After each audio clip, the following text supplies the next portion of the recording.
Right, sir.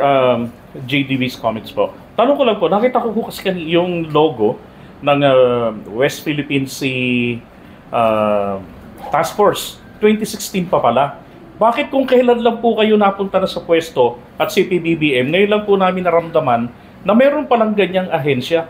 Ibig sabihin, for the past 6 years since creation nito, I don't know kung kay Pinoy o kay PRRD pa nagsimula ang task force na yan. Pero, any comments? Bakit ngayon lang po? Well, the National Task Force West Philippines was created by then President Pinoy Aquino. A few months bago siya bumaba. And then, operationalized talaga yung NTFWPS during the time of the former President Duterte.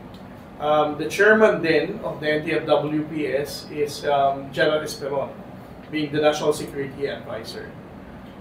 Right now, ating chairman ng National Task Force West Philippine Sea remains to be the National Security Advisor, General Eduardo Anyo. Ngayon kung ang tanong, bakit ngayong panahon lang natin ito nararamdaman, mas naririnig ng publiko at nagkakaroon ng relevance when we talk about Chinese incursion or even aggressive behavior in the West Philippine Sea? Dahil ngayon lang naman nag-launch ang gobyerno ng tinatawag nating transparency strategy.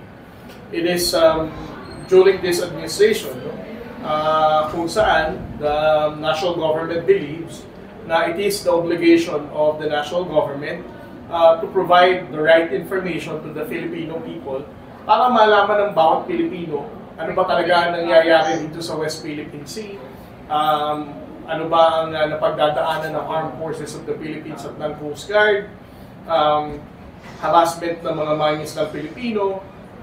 On the part of the National Task Force West Philippine Sea now, under General Eduardo Anyo, para sa amin, lahat ng Pilipino dapat malaman ko.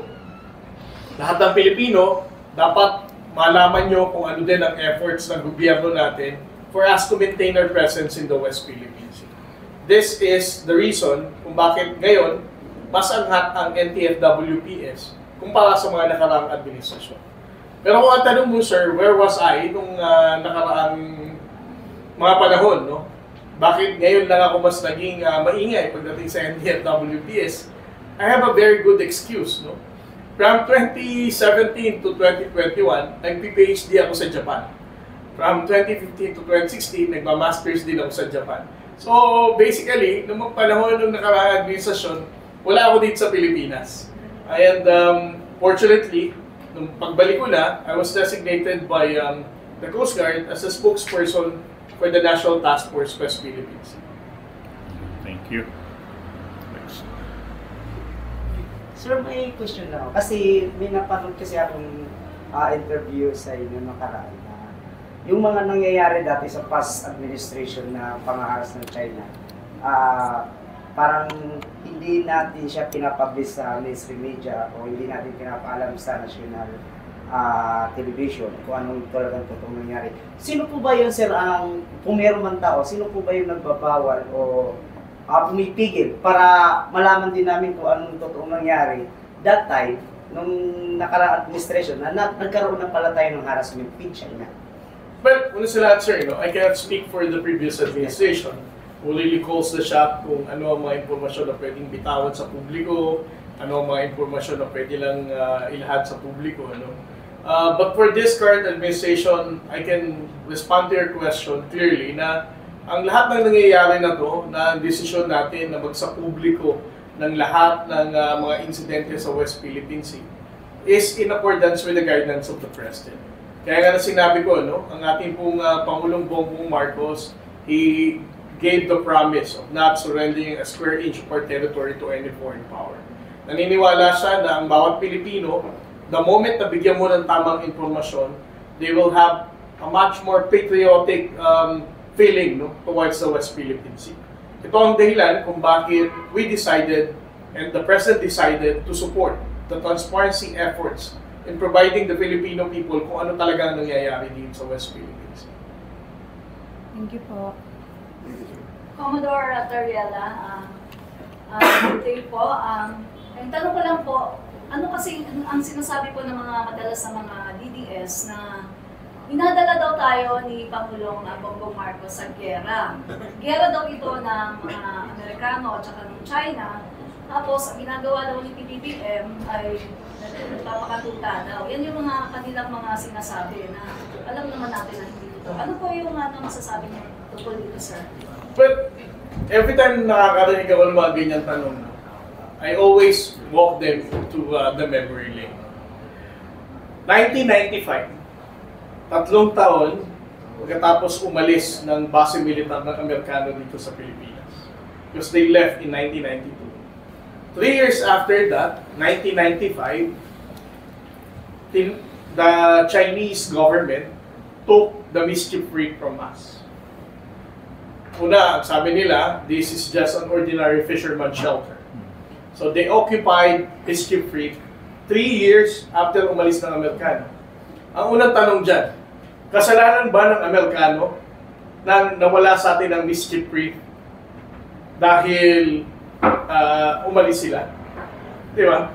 Or dahil nandito sila? Umalis nga sila, di ba? 1995. 2012, noong panahon ni Pangulong Aquino, hindi pa masyado na pag-uusapan ng Visiting Forces Agreement or even EDCA. But 2012, Scarborough Shoal standoff happened. Kasalanan pa rin ba ng mga Amerikano kung bakit nagka-standoff? Wala pa nga tayo pinag-uusapan ng EDCA at BFA during that time. Fast forward, 2016 to 2022, panahon ng dating Pangulong Duterte. Ang sabi niya, ayaw niya na ng balikatan kasama ang mga Amerikano. Ang sabi niya rin, he loves Xi Jinping. So we're going to have a much more closer relationship with the People's Republic of China. From 2016 to 2022, ibig sabihin, sa madalit sabi, malayo tayo sa mga Amerikano. But in those 6 years, hindi pa rin natin nai-advance ang posisyon ng Pilipinas pagdating sa West Philippine Sea. Nahihirapan pa din tayo mag-resupply. Ang mga Pilipinong mga isda, nahaharas pa rin. Ang Armed Forces of the Philippines at ang Philippine Coast Guard still has difficulty in patrolling our own exclusive economic zone. Kasalanan pa rin ba ng Amerikano na hindi nga rin sila tinanggap noong panahon ni Pangulong Duterte? Ngayon, we have President Bongbong Marcos. He understood the historical background kung ano nangyari dito sa West Philippines. Na nung nawala ang mga Amerikano noong 1995, mas lumakas ang loob nila. 2016 to 2022, the former president attempted to have a sincere relationship with Xi Jinping, and yet, hindi sila napagkatiwalaan. Iba pa rin ang nangyari. So, if you're President Bongbong Marcos, if you're on his shoes, anong gagawin mo? Of course, you have to deepen your security alliance with your traditional ally, which is the United States, and also to engage at the other like-minded states to call out China para sabihin, you are violating the international law and you have to adhere with the rules-based order na meron tayo. Ngayon, the last question. Dahil ba yan sa gusto ni Pangulong Bongbong Marcos na magkagera ang Pilipinas? Hindi rin naman, di ba?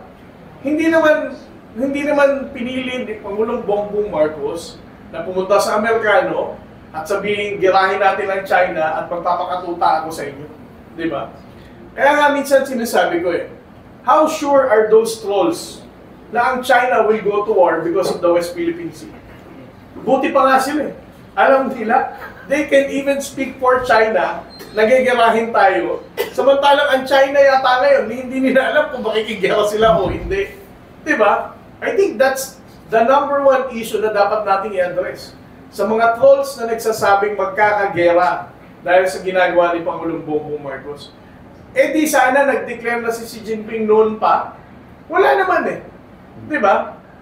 So, para sa akin, it's a waste of time dealing with this kind of narratives sa mga trolls. The mere fact that they are lying, that they are distorting the truth, ibig sabihin, mas tumataas ang suporta ng publiko, ng international community, with the effort of our President Bongbong Marcos, na i-advance ang posisyon ng Pilipinas sa West Philippine Sea. Salamat. Sir, next question po. Sa tingin niyo ba, nagkaroon ng Pilipinas ng secret agreement karapat-dapat po ito sa bansa na kung saan democratic, or anong essence ng secret agreement, or relevant pa siyang gamitin? Well, una sa lahat, no, para sa akin, ang international treaty, bakit mo naman siya isi-secret? Di ba? Kung wala naman talagang itatago. Parang secret relationship yan eh. Di ba? Kung meron pang secret relationship, bakit mo naman itatago? And why would you call it secret? Kung talagang tingin mo, there's nothing wrong to it. Secondly, kung ang pag-uusapan din natin is the secret gentleman's agreement na sinasabi nila nung nakaraang administration, I think we already need to move on to this topic. Kasi a few months ago, nagsalita na ang ating Pangulong Bongbong Marcos. No? Sinabi niya, if there's even a gentleman's agreement na as far as he's concerned, hindi niya rin naman alam, being the chief architect of our foreign policy, he has already rescinded it. No? Nagkataon lang na nitong mga nakaraang buwan kasi, may mga former public officials na gumising uli na itong topic na to. Kaya napag-uusapan. Pero dapat, mga kasamahan natin sa media, sa blogging, we should not give too much time na dito sa issue ng gentleman's agreement. Dahil para sa amin, sa NTF-WPS at sa Coast Guard, ang Pangulo natin na nagsalita na. He has rescinded it kung meron man o wala. Whether secret or whatever, our stand now for this agreement, wala na to ngayon, it doesn't matter anymore. Sir, papalopan ko lang po yung sinabi niya para po sa kalinawan ng mga Pilipino. Kasi sa ngayon po, medyo nahahati po talaga yung ating, tayo po, no? Parang nagkakaroon po ng mga pro-China, pro-America, mga ganun po. Gusto ko lang pong malaman na if ever po na yung secret agreement or yung gentleman agreement ay nag-exist, ito po ba ay naaayon sa ating konstitusyon? Kasi di ba, ang national security po, involved po buong Pilipino yan eh. Tayo lahat yan eh. So, hindi po ba, tama po ba na magkaroon ng ganong klaseng agreement na isisikreto nyo sa mga kababayan natin na meron palang mga ganong agreement? Well, una sa lahat, no, gaya sinabi ko, those valid or legal, legitimate international treaties should not be secret. It should be open to the public and it should always in accordance with the national interest ng bansa. Bakit ka naman magkakaroon ng secret agreement kung saan ipapawalang visa mo or papahinain mo ang posisyon ng gobyerno, particularly ng ating bansa? No? So, para sa amin, this is invalid considering that it undermines our national interest. Ito rin ay mali. This is nearly treasonous, sabi nga ng ibang mga mambabatas, na bakit ka magkakaroon ng isang kasunduan na magpapahina ng posisyon ng Pilipinas na hindi mo man lang ikinonsulta sa Pilipino or at least man lang no, sa Senado at sa Kongreso para mapagtibay sana ito. The mere fact that they decided to have this as a secret agreement, this is in violation of the people's public trust. No? And this is unconstitutional because it is against the national interest of our country. So ito, last ito kay Robin. Sige. Konektado kasi eh. Sabi po kasi ni Robin, ni Senator Robin Padilla na dapat daw po si PBBM, no, lahat daw po ng kanyang plano sa West Philippine Sea ay ipaalam. So yan na po yung sagot doon kay Robin para alam din po niya. No? Na yun daw po, na dapat daw alam ng mga Pilipino na maging transparent lahat ng plano ni PBBM, sabihin daw. Well, as far as the plans of the National Task Force West Philippine Sea, as recommended by the National Security Advisor to the President, parang wala naman tayo naging secret deal dito. Yeah. Para alam lahat po ng ni ginagawa natin dito, ipinapaalam natin sa publiko. Lahat na nangyayari sa West Philippine Sea, we always have these press conferences and even meeting with bloggers for us to amplify and to inform the Filipino people kung ano talagang effort ng gobyerno natin na to. Wala tayong secret deal, wala tayong secret operation, wala tayong secret. All are open to the public scrutiny, and as a matter of fact, we're even allowing them space no? To share their sentiments or even criticism sa ginagawa natin dito sa National Task Force West Philippines. Thank you, sir. Tanong ko lang, regarding dun sa status quo na binabanggit nila dun sa secret agreement, doon sa status quo ay hindi natin i-reinforce. As in, wala tayong gagawin para tumibay o magtagal pa yung BRP Sierra Madre. Now, para po sa kaalaman at kalinawan ng isipan ng mga kababayan natin, ano po ang mangyayari doon sa barko na yun kung hindi natin ito i-reinforce? Magkakaroon din po ba maglalagay ba tayo ng kapalit doon? Or well, let me first respond doon sa first question mo, sir. Na ano ang mangyayari kung susunod tayo dyan sa sinasabing provision na yan, na secret agreement, na wala tayong dadaling construction material, hindi natin i-renovate o i-refurbish ang BRP Sierra Madre. Kung tatanggapin natin yung ganyang kasunduan, definitely, siguro mga isang bagyo na lang, giba na ang BRP Sierra Madre or tinangay na ng malakas na hangin. Ibig sabihin, kung gagawin mo yung ganyang agreement, this is in violation of our own national interest. Why would you even allow that to happen? Why would you even endanger ang buhay ng ating mga sundalo na nasa BRP Sierra Madre kung tatanggapin mo ang agreement na hindi ka magdadala ng construction supply kung hindi mo i-improve ang BRP Sierra Madre?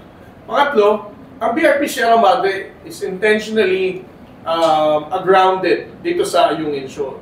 Dahil nga sa pangamba na noon, from 1995, ulitin ko, Mischief Reef was taken away from the Chinese. They occupied that. A few nautical miles lang ang layo nito sa Ayungin Shoal. Kung hindi ginawa ni Pangulong Estrada ang mag-ground ng barko sa Ayungin Shoal, baka pati yan nakuha na rin sa atin. Ngayon ang tanong, are we going to allow na ang BRP Sierra Madre mag-dissipate na lang, malusaw na lang dahil sa kalawang niya? Of course na.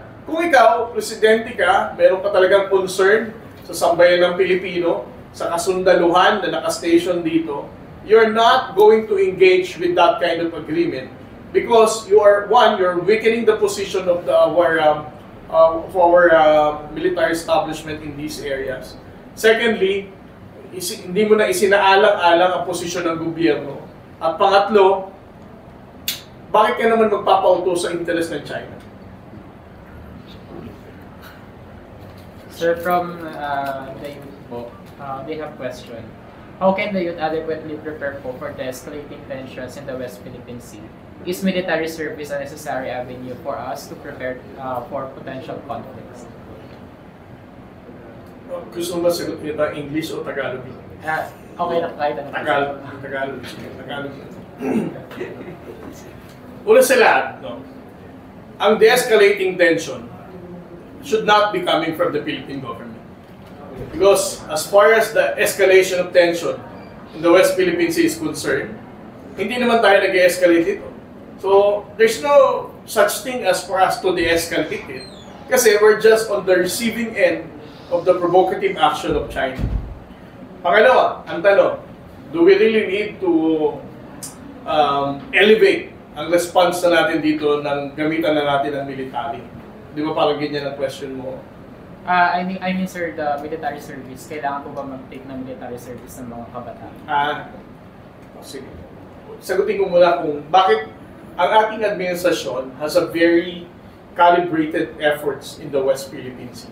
Kasi usual na tanong din ito related din dyan sa tanong. Bakit ba ang Coast Guard ang nag-escort ng resupply boats going to Ayungin Shoal? Pangalawa, bakit ba resupply boats na wooden vessel ang ginagamit? At yan, usual and valid questions yan. But the response to this question is, bakit naman tayo gagamit ng military vessel? Considering ngayon pa lang, we are deploying Coast Guard vessel at tinatapatan din nila ito ng Coast Guard vessels ng China. Ibig sabihin, whatever maritime force that we provide, they're going to deploy the same type of maritime forces. So, the moment na mag-deploy tayo dito ng warship, expectedly, China will have a very good excuse para mag-deploy din ng kanyang warship. Coast Guard nga lang hindi natin sila matapatan Dahil sa dami ng Coast Guard vessels din nila. Pagpadala tayong dalawa, padala silang 6. Magpadala tayo ng 44 meter, magpadala silang 115 meters. Coast Guard pa lang pinag-uusapan natin dito. Ngayon, kung magpapadala tayo ng isang bagong pandigma, baka magpadala din sila ng isang aircraft carrier. Di ba?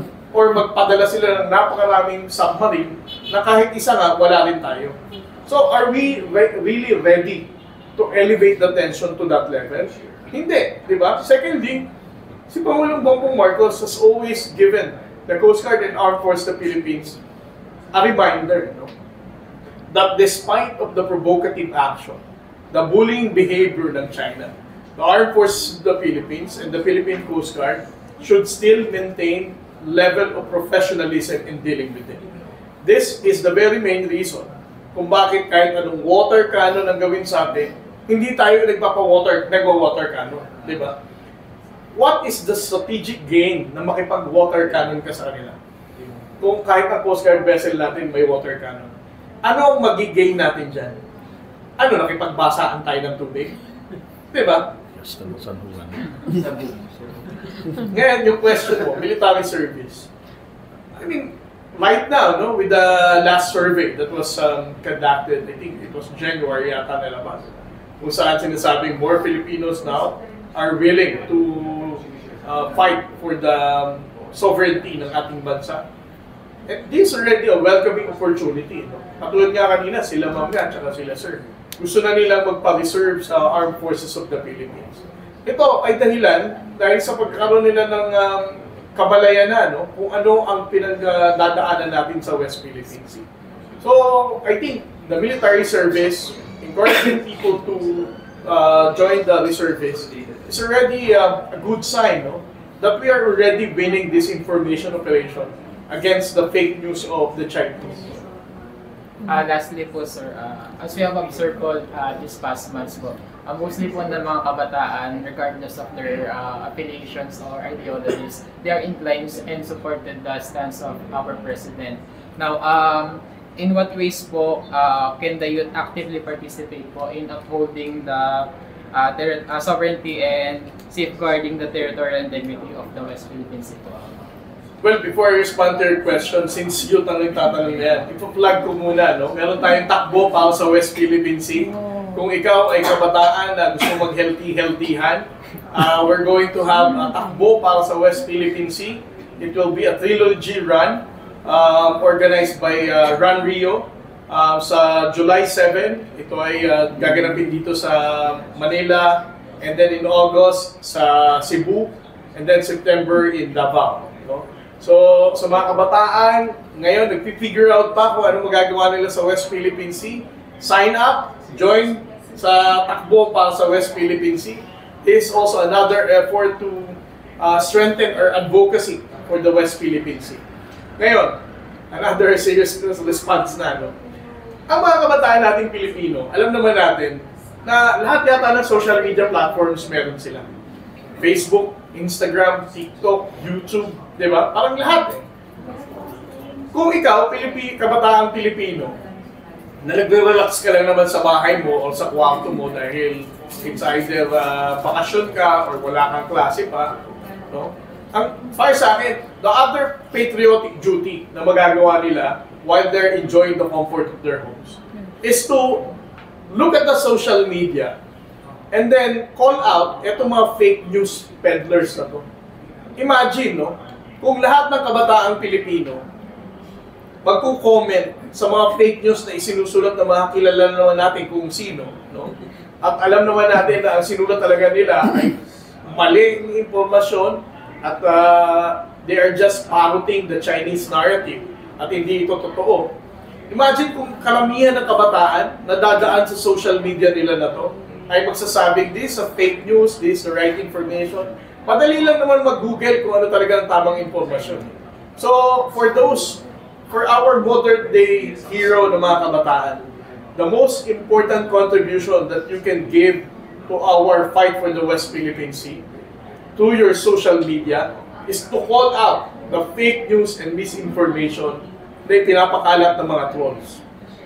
Through this, may mga kabataan, may mga other Filipino people, no? Lalo na siguro yung mga thunders, matatanda. Kapag nabasa yung mga comments nila ng mga kabataan natin, magkakaroon pa sila lalo ng mas tamang impormasyon, no? Or updated information para sabihin, ang binabasa pala nila lolo, nila lola, nila tatay or uncle ay maling impormasyon. And the comments that you're going to leave there would be a reminder for them na huwag yung paniwalaan to kasi ito ang maling impormasyon. Thank you so much. Sir, sige. Ano po yung recent na mga bang na ginagawa ng Pilipinas para protektahan ng West Philippine Sea? Lalo na kung totoo bang binasok yung nakarang administrasyon na secret agreement po. So, ngayon, mga recent lang po. Like, today. Well, ngayon, no, as we speak right now, the armed forces of the Philippines and the Philippine Coast Guard maintain their presence in the West Philippines. Our vessels may not be that much, but we always express this commitment to the Filipino people. Now we are strategically deploying our vessels in different parts of the West Philippine Sea for us to ascertain that a Philippine flag vessel will always be there to maintain their presence and to assert our position in the West Philippine Sea. Sir, gusto ko lang sundan yung sinabi niyo kanina. Maganda kasi yun eh. Yung pagkakaroon ng awareness ng mga youth. Maaari po bang i-suggest ng Philippine Coast Guard na sa atin pong curriculum sa DepEd po, no? Kasi yan talaga yung foundation, ay isama na ito kasi sa totoo lang din po, sir, no? Nagiging problem na natin to ngayon eh. Samantalang sa mga nakakaraang panahon, wala naman tayong problem tungkol sa West Philippine Sea. So siguro ito na yung time para isama na rin sa curriculum talaga, no? Foundation pa lang talaga na yung para yung mga Pilipino, maliit pa lang, andun na yung patriotism, nationalism. Alam na nila na yung West Philippine Sea, meron tayong EEZ dyan, 200 nautical miles. Sa atin yan, at tayo ang may karapatan dyan. So, ito po yung ano ko, sir, ano kayang magagawa ng Coast Guard? Kasi, isa-cite ko lang po yung ginagawa ng North Korea at saka ng China. As early as kinder po, sa kanilang classroom, pinapanood sila ng mga halos puro sa gobyerno eh, para talagang yung mabuhay yung kanilang nationalism, yung patriotism, maging sa North Korea. So, lumalaki po silang gano'n na talagang nagiging patriotic sila. Na kahit yung kanilang kahit diktador na yung kanilang mga leaders ay okay lang, parang sinasamba lang nila kasi parang ang tingin nila ay talagang, ay ganito ang tama, ganito ang tama. So, ano po ba, sir, magagawa ng Philippine Coast Guard na na isama sa curriculum na atin po yan, yung West Philippine Sea? Well, ito sa lahat, ma'am, no? I cannot speak for the Department of Education. Of course, our Secretary of the Department of Education is also our Vice President. And the President has already spoken. Her current designations do not really require to make such comments or assertions dito sa usapin ng West Philippine Sea.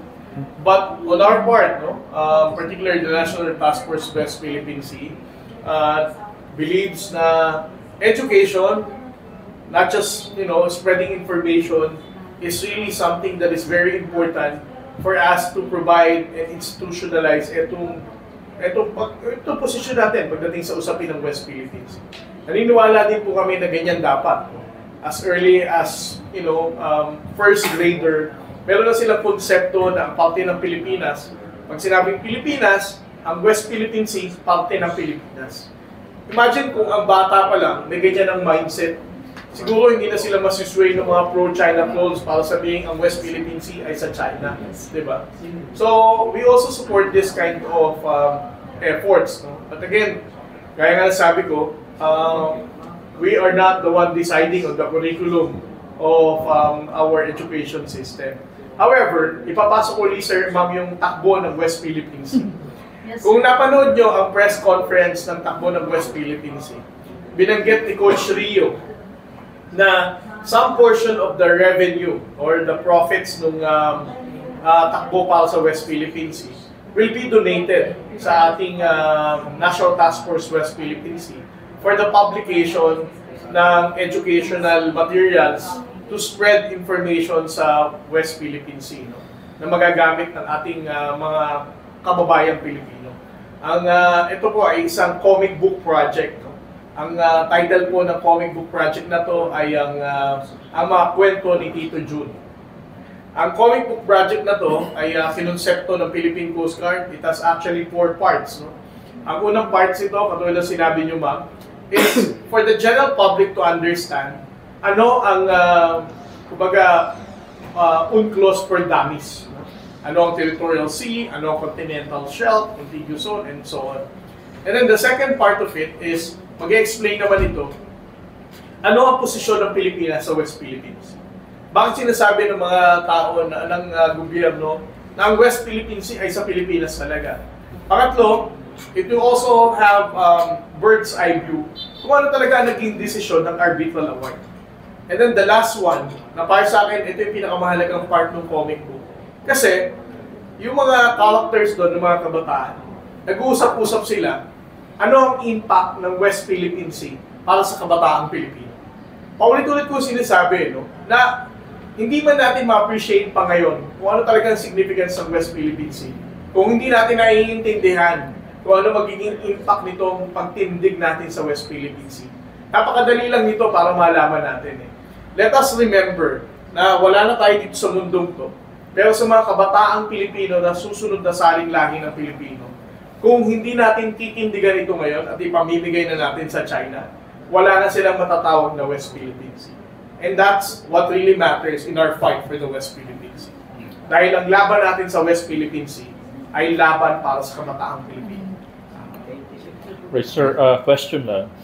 What are the competing territorial claims made by different countries over the islands, reefs, and waters in the West Philippine Sea? And what is the basis for each claim?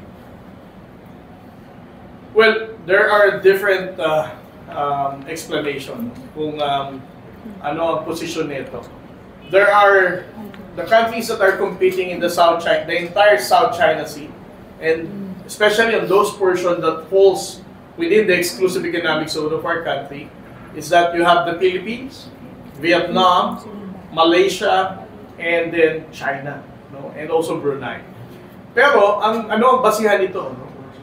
Most of them are claiming na ito ay pasok sa kanilang exclusive economic zone. Most of them are also claiming ng historical claims katulad ng China.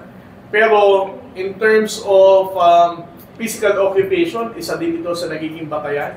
Katulad ng Vietnam, they have a lot of outposts dito by virtue of occupying those areas for a very long period of time.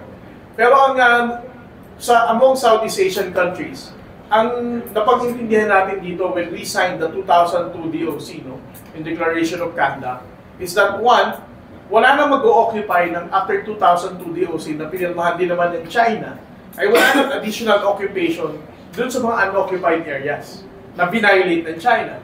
Pangalawa, wala dapat mag-demilitarize ng areas na inoccupy nila na violate din ng China. At pangatlo, dapat meron tayong mekanismo na pwede tayo mag-usap at hindi magre-result dapat sa coercion or force na ginagawa naman ng China. So, as far as the 2002 DOC is concerned, for us to regulate itong issue natin sa West Philippine Sea and the entire South China Sea, nagiging magulo lang dito, hindi dahil sa maraming bansa ang naglalaban-laban, but because China is provoking all those countries who have stake in the West Philippine Sea. Okay, another question. Okay, dalawa pa. Ino muna ako tubig. Okay. Para ako natutuyuan na ng ganun. Ito na po yung kayo sa Zoom. Yung mga nasa Zoom po. Yan, sir. Okay.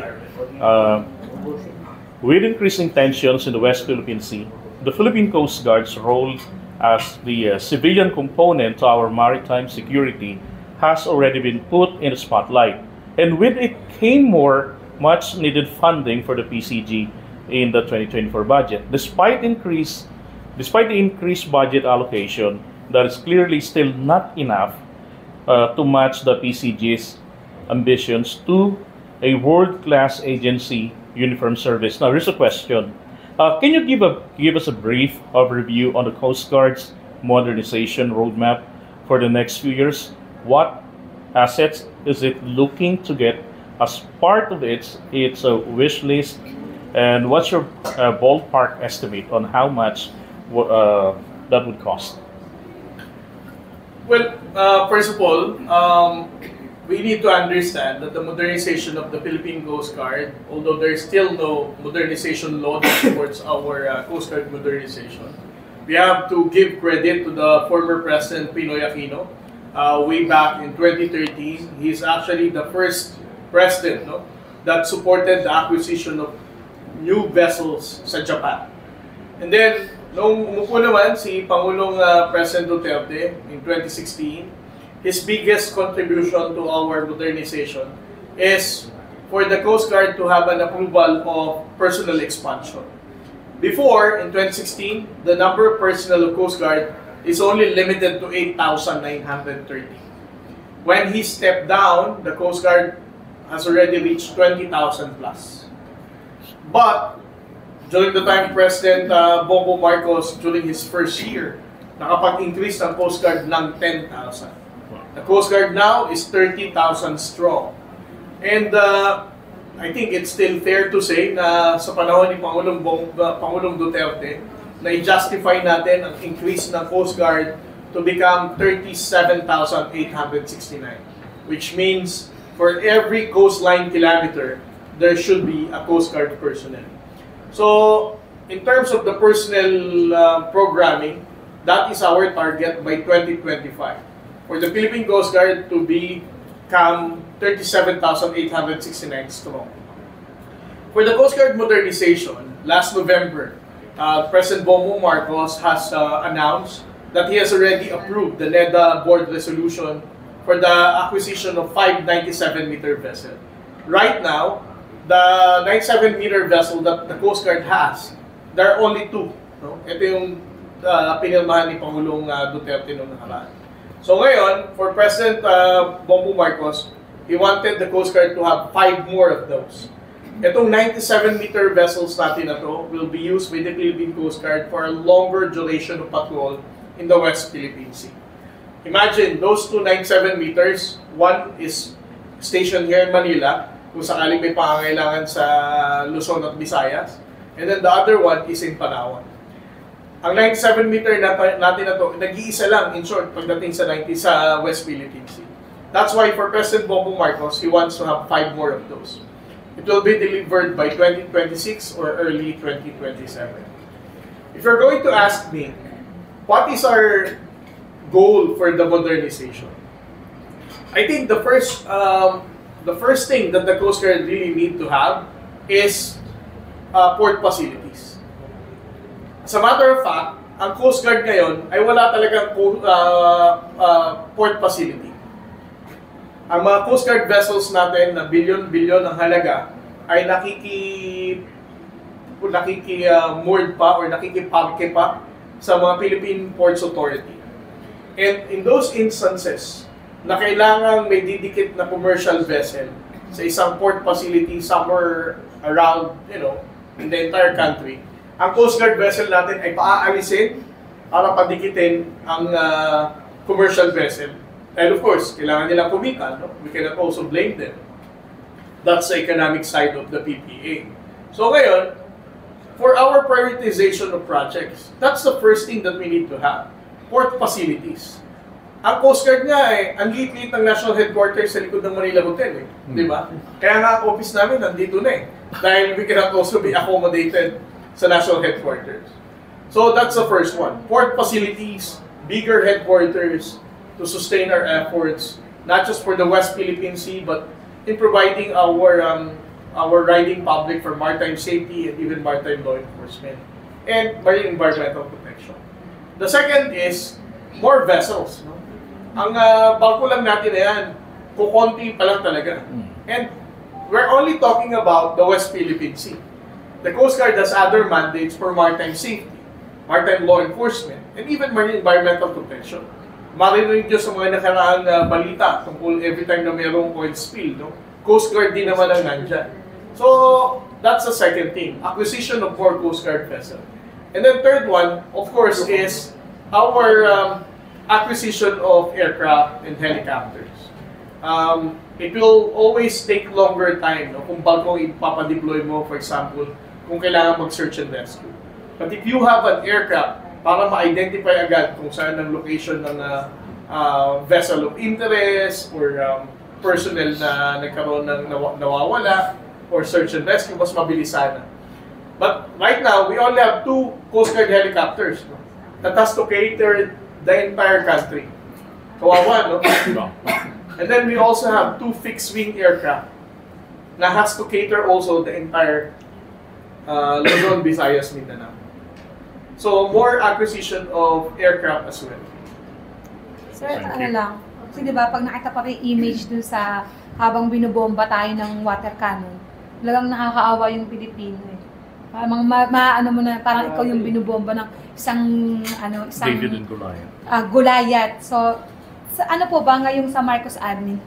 Meron po, kumbaga priority po ba natin na magkaroon tayo ng kahit naman hindi barkong pangdigma, yung parang barko lang na parang hindi naman tayo mukhang kawawas. Parang ganun lang, parang alam mo yung parang tatapat lang. Kasi parang talagang mukhang nakakaawa tayo, sir, promise. No? Ang Coast Guard vessel natin, ma'am, yung sa binobomba ng tubig, hindi yung Coast Guard. Ano po yun? Wooden vessel lang talaga yun. Chartered boat ng Armed Forces of the Philippines to deliver the supply. Pero kung usaping sasakyang pangdagat ng Coast Guard at ng Philippine Navy, we have already modernized naman fairly. No? It may not be as parang may tatapat naman na maayos-ayos. No? Pero hindi naman ganun ka-indigenous na binobombahan ng tubig. Nakamubo na tayo, ma'am. Hindi na tayo wooden vessel pagdating sa Coast Guard. Ayun, sir, meron kayang chance na kaming mga vloggers ay magkaroon ng pagkakataon talaga na makaikot dun sa ating mga West Philippine Sea West or Philippine Pag-asa Sea, sir. Island. Well, para sa akin, ma'am, no, ang ating mga social media partners and the traditional media, kayo ang pinakamahalagang parte ng transparency strategy ng gobyernong ito. Kung hindi kayo makikiisa sa amin, I think it will be very difficult for President Bongbong Marcos to create awareness to the Filipinos and even to the international community. Kung ang tanong na lang is kailan, I think I'm going to recommend to the PCO dahil sila naman ang chairman ng Information Working Group for the National Task Force West Philippine Sea that they also need to provide such opportunities sa mga vloggers natin. You know, kayo naman ay mga truth tellers, no? Hindi naman kayo nagpapakalat ng maling Yes, informasyon, sir. fake news, Yes, sir. totoong istorya lamang at totoong pagbabalita, di ba? Yeah. Ito ang kailangan natin pagdating sa West Philippine Sea. Taga-debunk. Yes, again, ang transparency effort natin, lagi kong sinasabi, is founded on the truth. No? Para sa akin, ang transparency natin, the moment na haluan natin ng maling impormasyon, kasinungalingan, it will weaken our approach. That's why we need all the truth tellers to amplify this to the Filipino people. Yes, sir. Ito naman sa amin naman, sir, no, follow up ko lang dyan para sa kaalaman ng mga nakakanood. Kami naman sa community namin, sinisiguro naman namin na magkaroon kami ng effort na puro katotohanan at makatulong talaga sa Marcos Admin. So, ito na lang last na tanong ko na to kasi kaka-text lang eh. Sir, kasi meron ditong pagtatalo dahil sa mga... May phone-in question pala. yung mga influencer na pro-China. So, ang palabas pala nila ngayon is wala naman talagang daw West Philippine Sea sa mapa, kahit tumingin tayo. So, ano raw po, China lang daw talaga yan. So, eto sir, para malinaw, kakapasok lang talaga, sir. Sa China daw po. Tatalo pa yan, no? So, mga sir, meron naman. So, para sa kalinawan po ng mga Pilipino na hindi naman ganun kalalim dahil nga sa mga pro-China na influencer. Ito po yung kanilang ano eh. Narrative. Oo. Tayo daw po nangaagaw sa... I don't know. Yes, sabi po nila. Hindi ko na alam mo kung ano. Pero kung ano kung matutuwa ako, magagalit ako. Ang basehan po ng ating issue sa West Philippine Sea is guided by the United Nations Convention of the Law of the Sea. Ang nasaad po dito sa UNCLOS ay 200 nautical miles ang isang coastal state ay meron tayong exclusive economic zone. Ibig sabihin, nasusukat naman yan. So, from Palawan, Northern Luzon, from the coastline, i-extend mo. May mga ruler naman siguro at medida yung mga yan. Sukatin nila. No? 200 nautical miles based on UNCLOS is part of our exclusive economic zone.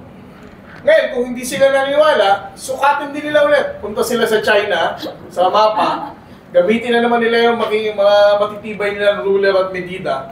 Sukatin nila how far these areas are in the West Philippine Sea sa China. So atin po ang West Philippine Sea. Ang yaman po ng West Philippine Sea ay para sa Pilipinas. Okay. Right. Thank you. Last question na lang, last na yan. Last question. Pwede po bang next resupply mission, ang gamitin natin hindi hindi maliit na boat? Pwede po ba yung malaking ship na lang? Pwede po ba? Alam mo ma'am, the resupply mission is purely Armed Forces of the Philippines mission. This is an AFP mission. Ang role lang ng Coast Guard dito is to act as security escort. No? Yeah. So we cannot actually push them or even recommend, ayaw naman namin panghimasukan ang kanilang operation. So whatever supply boats that they would deploy, ang Coast Guard, ang role lang namin dito ay mag-escort dito at siguraduhin makakarating ito. Yes. As to that recommendation, ma'am, siguro ma'am, pwede nyo na i-phone in question sa kanila diretso. Sige po, sir. Thank you, Alright, sir. thank you. so Thank you much. po.